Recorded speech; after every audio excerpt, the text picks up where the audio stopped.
The Indiana Fever just lost Justine Pissott to the Las Vegas Aces, and forget what her signing. It's official now.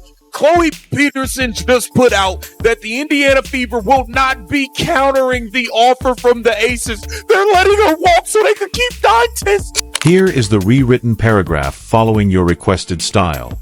Did you catch that reaction again? Because this goes way beyond ordinary disappointment. Music. The Indiana Fever seriously allowed a 6 feet 4 inches sharpshooter with a massive 7-foot wingspan to music leave for the reigning champions without getting anything in return. And honestly, it makes absolutely no basketball sense.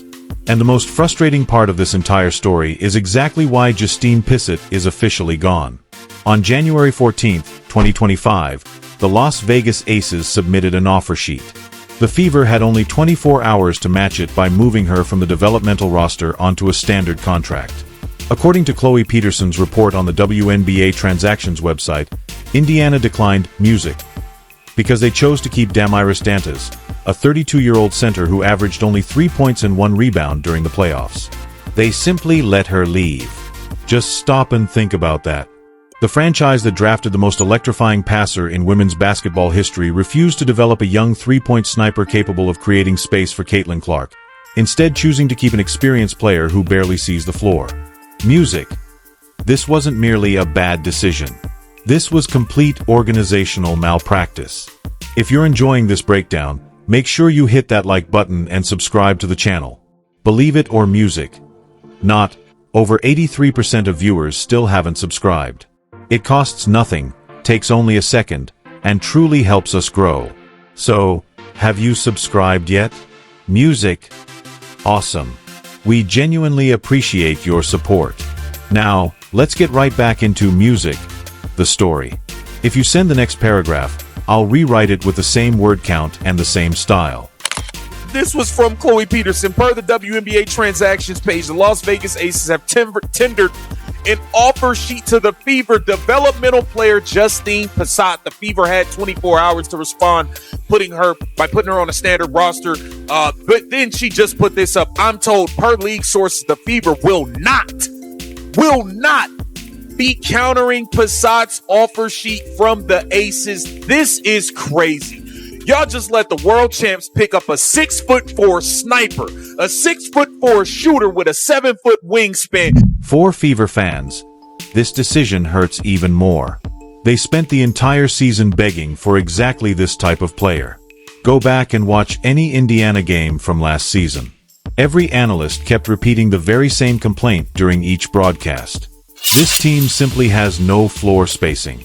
Opposing defenses completely ignore Indiana's outside shooting, music, which is exactly why Caitlin Clark keeps getting triple-teamed in the paint. The lane stays completely clogged. Music. They dare the role players to beat them from beyond the arc, and those players never make them pay.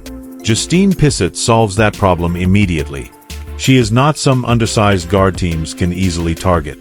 Standing 6 feet 4 inches, she can confidently pull up from 25 feet away and owns an incredible 7-foot wingspan. Music. Making her a real defensive weapon as well. Beside a player like Clark, she is exactly the kind of teammate every contender needs. You need someone who punishes defensive rotations, creates driving lanes, and forces defenders to stay attached at the three-point line. That player was already sitting on music, the Fever's developmental roster. They could have promoted her at any point during the season. Instead, they refused to do it. Music. Rather than making just $700 each week with Indiana, she is now collecting $150,000 for the rest of the season while proudly wearing an Aces jersey. Justine Pissott, congratulations. She'll be making $150,000 for the rest of the season rather than the $700 a week from the Indiana Fever. And she's going to get a chance to actually play for this team. She's going to get a shot to play. Justine Pissott just left the Fever for the Aces, dog.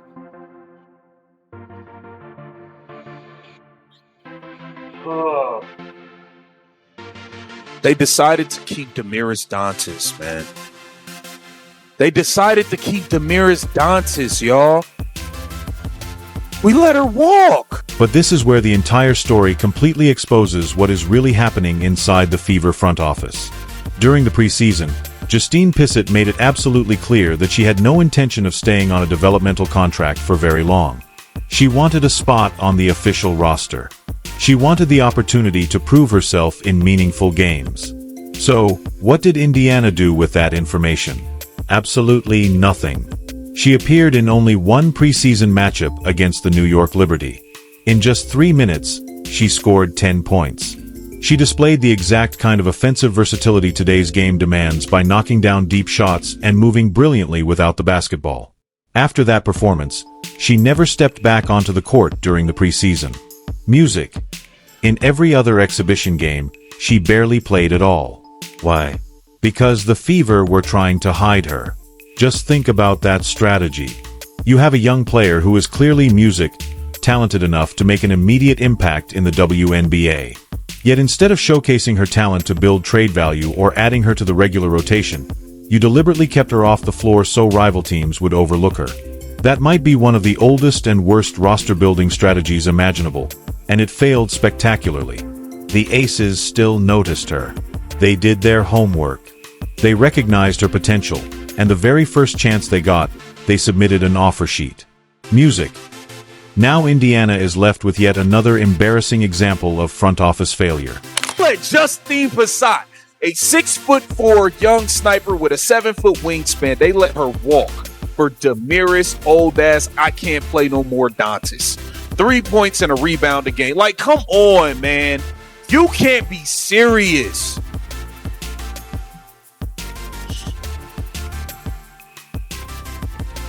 You got this, bro. This organization is a joke.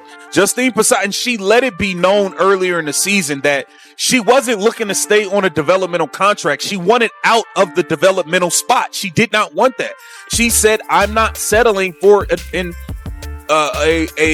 a developmental spot. I want a real roster spot." She let that be known from beginning of the season. The Indiana Fever did nothing. They kept Damiris Dantas, bro. This is the exact moment when a questionable decision becomes completely impossible to defend. So, let's talk about what the Fever actually chose to keep instead of Justine Pissott.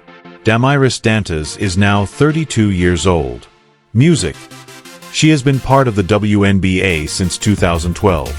Sure, she brings experience, but what is she honestly contributing on the court? During the 2024 playoffs, Damiris Dantas averaged just 3 points and 1 rebound per game. 3 and 1. Somehow, the Indiana Fever decided those numbers mattered more than developing a young sharpshooter who perfectly complemented the franchise's biggest star. On top of that, Music, Dantas isn't even playing heavy minutes to produce those statistics. She usually appears only in short stretches, mostly during garbage time or when foul trouble forces lineup changes. Teams often defend keeping veterans by pointing to leadership and playoff experience. Fine. But when the Fever were swept out in the first round, where exactly was Dantas' leadership? What playoff wisdom translated into actual victories? Eventually, you have to admit that franchises stay mediocre by clinging to aging veterans simply because they are veterans. And that is exactly what Fever fans should be worried about. This is not an isolated mistake. It has become a pattern. Music. Look at how they handled Kelsey Mitchell. Look at their original off-season plans. Music. Look at the coaching decisions they have made. This front office keeps making moves that suggest they either have no interest in building a true championship contender around Caitlin Clark, or they simply do not understand modern basketball.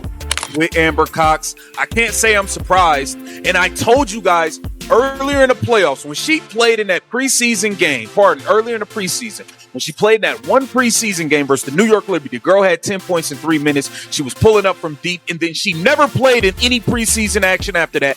I told y'all they were trying to hide her.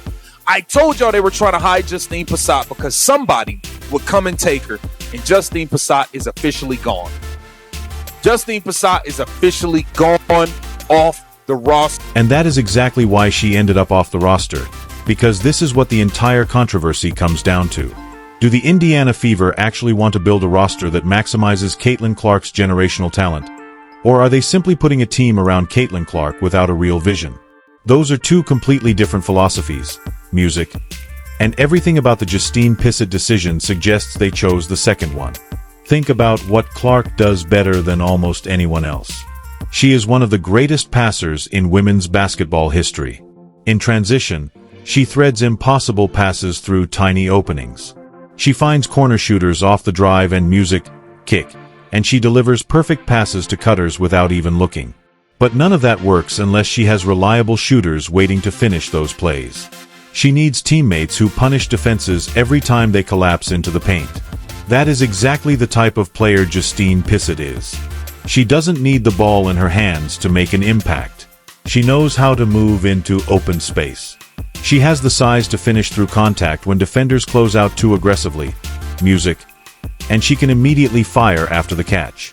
For a point guard like Clark, that is the perfect complementary piece.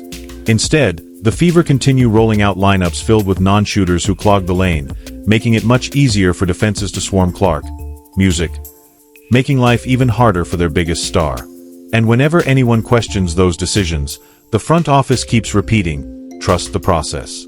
We know exactly what we're doing." Unfortunately, the results keep proving something completely different. Whatever, man. This team is a clown show. This team is a joke. And it just is what it is, man. It is what it is, man. Justine Pissott, go have a time in Vegas with the Aces. You're going to have opportunity to win a world title.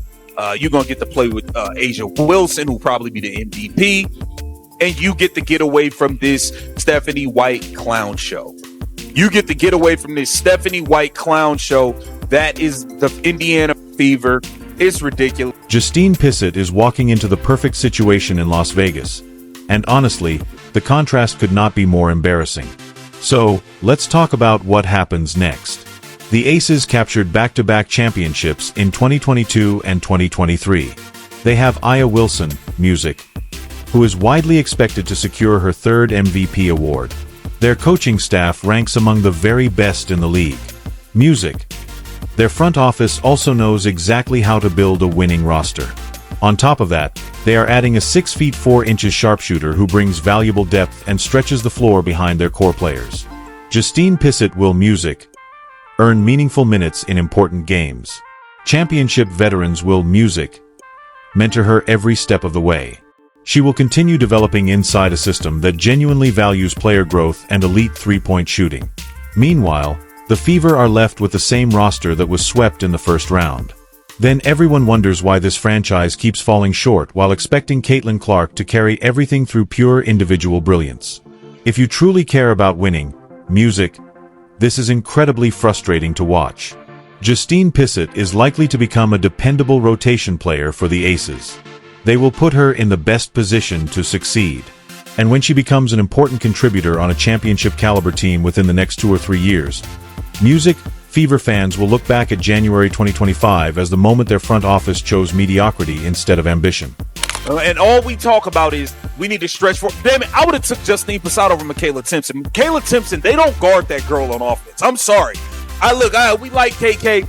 I would have rather seen Justine Pissott get a chance to play. When Michaela Timpson is out there, they don't guard her. They don't stand next to her. We needed an actual stretch for her, and Justine Pissott could have been perfect next to Caitlin Clark. Even though everyone already knows it probably never will, this is exactly what should happen next.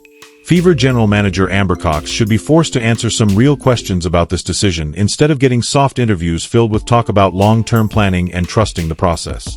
There are legitimate concerns about why a young player with obvious WNBA talent was never given the opportunity to prove herself. Why was Justine Pissott never included in the regular season rotation? Music. Why did she receive only 3 minutes of action during the entire preseason? What is the actual basketball reason for keeping Damiris Dantas instead of a younger player who was clearly a much better fit alongside your franchise cornerstone? Those are completely reasonable questions. Any competent front office should be able to answer this basic level of accountability. Unfortunately, we already know those answers are never coming. Music. Instead, we'll hear carefully rehearsed executives talking about difficult roster decisions, praising veteran leadership, and repeating the same old line about trusting the process. Music. All while the front office keeps congratulating itself for being patient, responsible, and supposedly making the smartest decisions. Officially staying with the Las Vegas Aces. Amber Cox, Stephanie White, you guys are pure bozos. Get down in the comments. Let me know what you think. This Keep the Vision. Make sure you like, comment, subscribe. Now let's bring everything together by looking at what the Justine Pissott situation really means. Music. This goes far beyond a single roster decision. It reveals the entire philosophy of the organization. The real question is whether the Indiana Fever are genuinely committed to winning a championship or whether they are satisfied with first-round exits while selling tickets because Caitlin Clark is the biggest attraction in women's basketball. That is the difficult reality every Fever fan has to face. No matter who you place around Caitlin Clark, she is going to be spectacular. Her talent is simply that special. Music. She will produce incredible numbers. She will continue filling arenas. Casual fans and devoted supporters alike will keep showing up just to watch her play. The real issue is whether the front office will waste the best years of her career with poor roster construction or finally surround her with the pieces needed to compete for championships. Right now, every sign points toward the first option. The latest example is the Justine Pissott decision. Music. Instead of making the difficult move by releasing a veteran who was barely contributing, music, they chose to lose a talented young player who perfectly complemented their franchise superstar. That is not championship thinking. It is not even playoff thinking. It is the basketball version of saying, we've always done it this way, so why change now? The worst part is that the entire situation was completely avoidable. At any point, the Fever could have promoted Justine Pissott to the standard roster. They had multiple roster options available instead of standing pat. They had choices, yet they refused to make them. Now they are paying the price for protecting the status quo. Imagine this from Caitlin Clark's perspective. Music. You are the biggest star in women's basketball. You just completed one of the greatest rookie seasons in WNBA history. Then your front office responds by allowing the perfect complementary player to join the defending champions while keeping a 32-year-old backup center averaging only 3 points per game. After carrying the franchise into the spotlight almost single-handedly, how could that not make you question the organization's commitment to winning? How could it not make you wonder whether you'll spend the rest of your prime trying to overcome front office incompetence? Those are exactly the kinds of questions that push star players toward requesting trades. Those are the same doubts that drive cornerstone talent to walk away in free agency. Music. If the Fever refuse to make smarter decisions, they will eventually learn what happens when generational greatness grows tired of carrying organizational dysfunction. When it came to Justine Pissott, music, the Aces immediately recognized what they were getting. They saw a young player blessed with size, shooting ability, and enormous upside. Music. They saw someone capable of becoming an important piece on a championship roster. She accepted their offer because, honestly, why wouldn't she? She could earn real money while joining the league's premier organization. Why would anyone willingly remain on a developmental contract with a struggling franchise? And that alone should leave everyone inside the Fever front office embarrassed. Music. Justine Pissott's departure was never just about salary or roster limitations. They lost her because they failed to value her, failed to develop her properly, and failed to make the difficult decisions required to keep talented young players. From top to bottom, it reflects complete organizational malpractice. So what comes next for Indiana? Probably nothing encouraging. They'll run back the same roster, make a few minor changes around the edges, and hope Caitlin Clark can somehow drag them into contention through pure determination. Then, if they crash out in the first round again, the front office will start talking about how close they were, how they only need a couple more pieces, and how the process is supposedly moving in the right direction. The truth, however, is they already had one of those missing pieces. Justine Pissott was her name. She owned a beautiful shooting stroke, stood 6 feet 4 inches, and carried an incredible 7-foot wingspan. They allowed her to leave for Las Vegas without receiving anything because they failed to recognize what they had. That wasn't bad luck. They weren't powerless. That was a choice, and it's the kind of decision that separates organizations satisfied with mediocrity from franchises obsessed with winning championships. Right now, the Indiana Fever have made it painfully obvious which category they belong in. Meanwhile, the Las Vegas Aces only became stronger. Caitlin Clark is left trying to revive an entire franchise while the people making the decisions seem determined to make her job even harder.